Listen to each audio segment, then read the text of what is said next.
ਬੋਲਦਾ ਪੰਜਾਬ ਬਹਿਸ ਤੋਂ ਕਹਿੰਦੇ ਬੋਲਦਾ ਪੰਜਾਬ ਮੈਂ ਪੰਜਾਬ ਬੋਲਦਾ ਬਹਿਸ ਦੇ ਲਈ ਸੱਦਾ ਪੰਜਾਬ ਨੂੰ ਹੈ ਪਰ ਕੁਰਸੀਆਂ 1200 ਦਾ ਹੀ ਪ੍ਰਬੰਧ ਹੈ ਜੀ।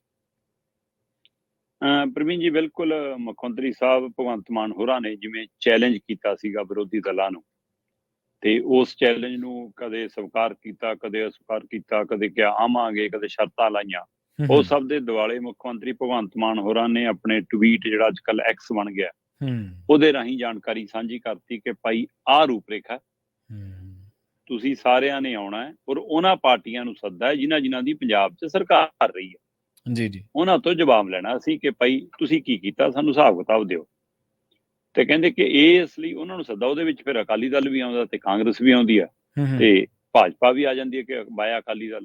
ਬਾਕੀ ਦਲਾਂ ਨੂੰ ਇੱਕ ਤਰ੍ਹਾਂ ਨਾਲ ਸੱਦਾ ਹੀ ਨਹੀਂ। ਇਹਦਾ ਮਤਲਬ ਕਿ ਤੁਸੀਂ ਨਾ ਆਇਓ, ਚਾਹੇ ਮਾਨ ਦਲ ਆ ਚਾਹੇ ਬਸਪਾ, ਇੱਕ ਤਰ੍ਹਾਂ ਨਾਲ ਉਹਨੂੰ ਬਾਹਰ ਕਰਤਾ ਜਿਵੇਂ।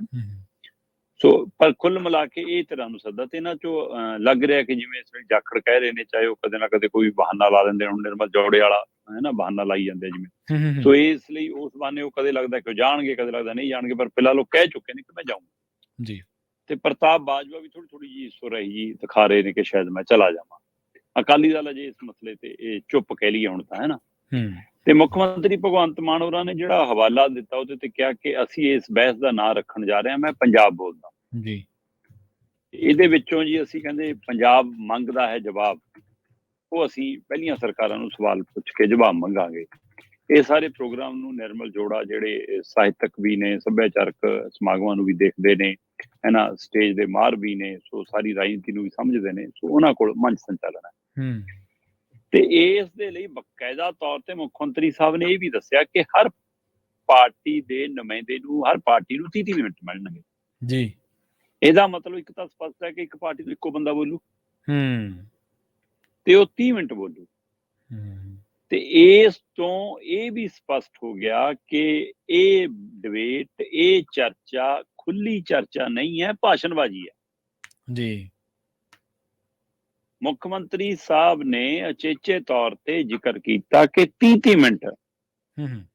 ਪ੍ਰਵੀਨ ਜੀ, ਇਹ ਕਾਲਜਾਂ ਦੀ ਡਿਬੇਟ ਨਹੀਂ ਹੈ ਜੀ ਜੀ ਜੀ, ਬਿਲਕੁਲ। ਇਹ ਯੂਥ ਫੈਸਟੀਵਲ ਚ ਹੋਣ ਵਾਲੀ ਡਿਬੇਟ ਸਮਾਗਮ ਨਹੀਂ ਹੈ ਜੀ ਕਿ ਇੱਕ ਕਾਲਜ ਦੇ ਵਿਦਿਆਰਥੀ ਨੂੰ 3 ਤੋਂ 5 ਮਿੰਟ, ਉਹ ਤੋਂ ਬਾਅਦ ਦੂਆ ਵਿਦਿਆਰਥੀ ਆਊਗਾ, ਉਹਦੀ ਗੱਲ ਕੁਝ ਕੱਟੂਗਾ, ਕੁਝ ਆਪਣੀ ਰੱਖੂਗਾ, ਫਿਰ ਤੀਆ ਆਊਗਾ ਤੇ ਅਖੀਰ ਚ ਜੱਜ ਸਾਹਿਬ ਫੈਸਲਾ ਸੁਣਾਉਣਗੇ, ਫਸਟ, ਸੈਕੰਡ, ਥਰਡ। ਤੁਸੀਂ ਕਹਿਣਾ ਕੀ ਚਾਹੁੰਦੇ ਹੋ ਕਿ ਪਹਿਲਾਂ ਇੱਕ ਪਾਰਟੀ ਦਾ ਲੀਡਰ ਬੋਲੇ 30 ਮਿੰਟ, ਫਿਰ ਦੂਜੀ ਪਾਰਟੀ ਦਾ ਬੋਲੇ, ਫਿਰ 30 ਦਾ ਬੋਲੇ ਤੇ ਅਖੀਰ ਚ ਫਾਈਨਲ ਮੈਂ ਬੋਲਾਂ ਤੇ ਚਲੋ ਜੀ ਨਿਬੜ ਗਿਆ, ਮਾਰੋ ਤਾੜੀਆਂ। ਤੇ ਉਸ ਤਰ੍ਹਾਂ ਜੇਕਰ ਕੋਈ ਦੂਜੀ ਪਾਰਟੀ ਦਾ ਲੀਡਰ ਸਵਾਲ ਖੜਾ ਕਰੇ, ਫਿਰ ਕਹਿਣਾ ਨਾ ਤੇਰਾ ਟਾਈਮ ਬੀਤ ਲਿਆ, ਤੂੰ ਥੱਲੇ ਬਹਿ ਜਾ ਜੀ। ਇਹ ਗੋਲ ਮੇਜ਼ ਚਰਚਾ ਹੋਣੀ ਚਾਹੀਦੀ ਸੀ, ਇਹ ਖੁੱਲੀ ਚਰਚਾ ਹੋਣੀ ਚਾਹੀਦੀ ਸੀ। ਉਹਦੇ ਚ ਪੰਜਾਬ ਦੇ ਵਿੱਚ ਚੋਣਾਂ ਲੜਨ ਵਾਲੀਆਂ ਸਾਰੀਆਂ ਧਿਰਾਂ ਸੱਦ ਲੈਂਦੇ, ਪੰਜਾਬ ਦੇ ਸੰਗਠਨਾਂ ਨੂੰ ਕੁਝ ਨੂੰ ਸੱਦ ਲੈਂਦੇ ਜੀ। ਚਲੋ, ਪਰ ਰੂਪਰੇਖਾ ਲੀਕੀ ਤੇ ਉਹਦੇ ਲਈ ਬਕਾਇਦਾ ਦੱਸਿਆ ਕਿ 30 ਮਿੰਟ ਦਾ ਸਮਾਂ ਜੀ, ਆਹ ਨਾਂ ਨੇ ਜੀ, ਆਹ ਸੰਚਾਲਨ ਕਰਨਗੇ ਜੀ, ਏਦਾਂ ਏਦਾਂ ਹੋਊਗਾ, ਪਰ ਉਹ ਚ ਏਜੰਡਾ ਦੱਸਿਆ ਹੀ ਨਹੀਂ। ਕੀ ਏਜੰਡਾ ਇਹੀ ਹੈ ਕਿ ਕੁਰਸੀਨਾਮਾ ਲਿਆਇਓ, ਆਪਣੀ ਬੇਸ਼ਰਮੀ ਨਾਲ ਲਿਆਇਓ, ਘਰੇ ਛੱਡ ਆਇਓ, ਮਤਲਬ ਇਹੀ ਏਜੰਡੇ ਨੇ। ਕੋਈ ਵੀ ਸਮਾਗਮ ਹੁੰਦਾ ਹੈ, ਕੁਛ ਹੁੰਦਾ, ਉਹਦੇ ਵਿੱਚ ਬਕਾਇਦਾ ਏਜੰਡੇ ਤੈਅ ਹੁੰਦੇ ਨੇ।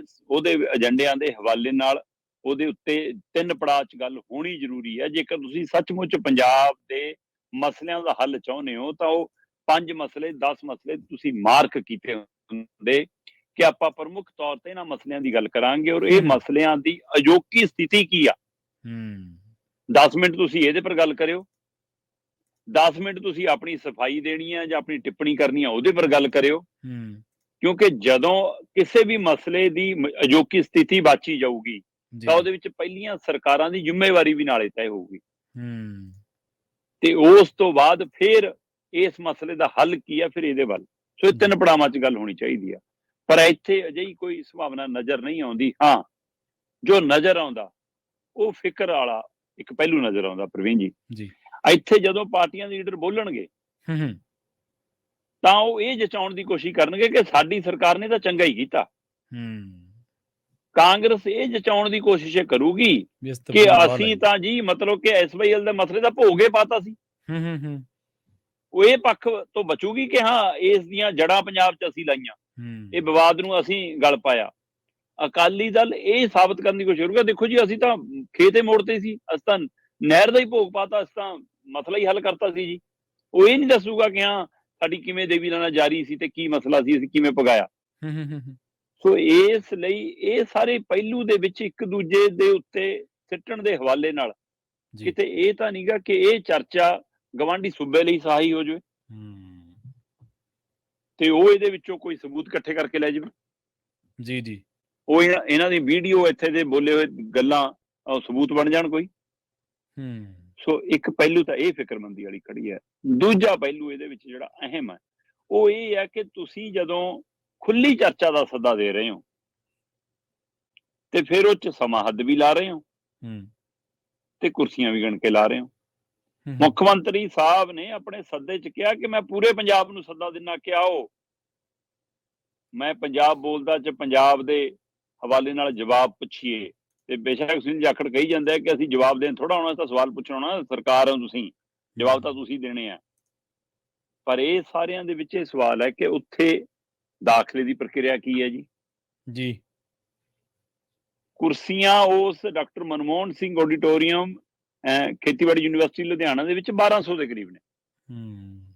ਚਲੋ 40-50 ਤੁਸੀਂ ਹੋਰ ਲਾ ਲਓਗੇ ਧੱਕੇ ਨਾਲ ਸਾਈਡਾਂ ਸੂਡਾਂ ਤੇ, ਕੁਝ ਅਧਿਕਾਰੀ ਤੁਹਾਡੇ ਖੜੇ ਹੋ ਜਾਣਗੇ, ਸਟੇਜ ਤੇ ਲਾ ਲਓਗੇ, ਕੁਝ ਵਾਰ ਮੇਲੇ ਮੰਗ ਫਰੀ ਜਾਣਗੇ। ਪਰ ਜਿਹੜੇ ਸੰਜੀਦਾ ਤੌਰ ਤੇ ਇਸ ਚਰਚਾ ਨੂੰ ਸੁਣਨਾ ਚਾਹੁੰਦੇ ਆ, ਸਮਝਣਾ ਚਾਹੁੰਦੇ ਆ, ਤੁਹਾਡੀਆਂ ਗੱਲਾਂ ਨੂੰ, ਬੇਸ਼ੱਕ ਉੱਥੇ ਤੁਹਾਡੀ ਸੰਜੀਦਗੀ ਨਾ ਹੋਵੇ ਪਰ ਲੋਕ ਤਾਂ ਇਸ ਮਸਲੇ ਤੇ ਸੰਜੀਦਾ ਨਾ, ਪੰਜਾਬ ਤਾਂ ਇਸ ਮਸਲੇ ਤੇ ਸੰਜੀਦਾ ਨਾ। ਸੋ ਇਸ ਲਈ ਉਹਨਾਂ ਦੇ ਲਈ ਕੀ ਪ੍ਰਬੰਧ ਹੈ ਜੀ? ਤੁਸੀਂ ਕਹਿ ਰਹੇ ਹੋ ਕਿ ਸਾਰੇ ਪੰਜਾਬ ਨੂੰ ਮੈਂ ਸੱਦਾ ਦਿੰਦਾ ਤੇ ਕੁਰਸੀਆਂ 1200 ਜਨਾਬ, ਇੰਨਾ ਕੁ ਤਾਂ ਤੁਹਾਡਾ ਅਮਲਾ ਫਾਲਾ ਹੁੰਦਾ ਤੁਹਾਡੇ ਧਰਨੇ ਸਮਾਗਮਾਂ 'ਚ। ਹਾਂਜੀ, ਤੋ ਸਰਕਾਰੀ ਸਮਾਗਮਾਂ 'ਚ ਇੰਨੇ ਤਾਂ ਤੁਸੀਂ ਅਧਿਕਾਰੀ ਬੁਲਾਏ ਹੁੰਦੇ ਆ, ਸਕੂਲਾਂ ਦੇ ਮਾਸਟਰ ਨਿਆਣੇ ਹੀ ਲਾਏ ਹੁੰਦੇ ਆ। ਸੋ ਫਿਰ ਲੋਕ ਕਿੱਥੇ ਬੈਠਣਗੇ, ਪੰਜਾਬ ਕਿੱਥੇ ਬੈਠੂਗੇ, ਤਾਂ ਦੱਸ ਦੇਣ ਜੀ। ਸੋ ਇਹ ਕਿਤੇ ਨਾ ਕਿਤੇ ਇਹ ਸ਼ੋਸ਼ੇਬਾਜ਼ੀ ਬਣਦੀ ਜਾ ਰਹੀ ਆ ਔਰ ਇਸ ਗੈਰ ਗੰਭੀਰਤਾ ਵਾਲੀ ਬਹਿਸ ਦੇ ਵਿੱਚੋਂ ਮੈਨੂੰ ਡਰ ਇਹੀ ਖੜਾ ਕਿ ਕਿਤੇ ਕੁਝ ਸਬੂਤ, ਕਿਤੇ ਕੁਝ ਤੱਥ ਇਕੱਠਿਆਂ ਕਰਕੇ ਗਵਾਂਢੀ ਸੂਬਾ ਕੱਲ ਨੂੰ ਅਦਾਲਤ 'ਚ ਨਾ ਖੜਾ ਹੋਵੇ, ਸਾਡੇ ਹੀ ਬੋਲਾਂ ਨੂੰ ਲੈ ਕੇ ਸਾਡੇ ਖਿਲਾਫ ਭੁਗਤ ਜਾਵੇ। ਜੀ, ਦੋ ਪਾਸਿਆਂ ਤੋਂ ਇਹ ਲੜਾਈ ਜਿਹੜੀ ਆ ਉਹ ਲੜੀ ਜਾਣੀ ਚਾਹੀਦੀ ਸੀ ਸ਼ਰਮਾ ਜੀ। ਪਹਿਲਾ ਪਾਸਾ, ਪਹਿਲਾ ਰੁਖ ਜਿਹੜਾ ਕਾਨੂੰਨਨ ਤੌਰ ਤੇ ਪੰਜਾਬ ਦੇ ਪਾਣੀਆਂ ਦੀ ਹੱਕ ਦੀ ਗੱਲ ਕਰਨੀ ਚਾਹੀਦੀ ਸੀ। ਦੂਜਾ ਸਿਆਸੀ ਤੌਰ ਤੇ ਅੱਜ ਕੀ ਹੋ ਰਿਹਾ, ਜੋ ਤੁਸੀਂ ਦੱਸ ਕੇ ਹਟੇ ਹੋ, ਉਹ ਇਹੀ ਕੁਛ ਹੋ ਰਿਹਾ। ਤੇ ਜਿਹੜਾ ਕਾਨੂੰਨਨ ਤੌਰ ਤੇ ਤਾਂ ਅਸੀਂ ਪਛੜੀ ਖੜੇ ਹਾਂ। ਨਹਿਰ ਦੇ ਸਰਵੇਖਣ ਤੱਕ ਦੇ ਹੁਕਮ ਤਾਂ ਅਸੀਂ ਲੈ ਲਏ। ਇੱਕ ਦਿਨ ਤੁਸੀਂ ਪ੍ਰਵੀਨ ਜੀ, ਕਾਨੂੰਨੀ ਤੌਰ ਤੇ ਤਾਂ ਅਸੀਂ ਸੁਪਰੀਮ ਕੋਰਟ 'ਚ ਕੇਸ ਹਾਰ ਚੁੱਕੇ ਹਾਂ। ਹਾਂਜੀ, ਪਛੜੀ ਖੜੇ ਹਾਂ। ਐਚ.ਐਸ. ਫੂਲਕਾ ਸਾਹਿਬ ਦੀ ਸੁਣੋ ਪੂਰੀ ਗੱਲਬਾਤ।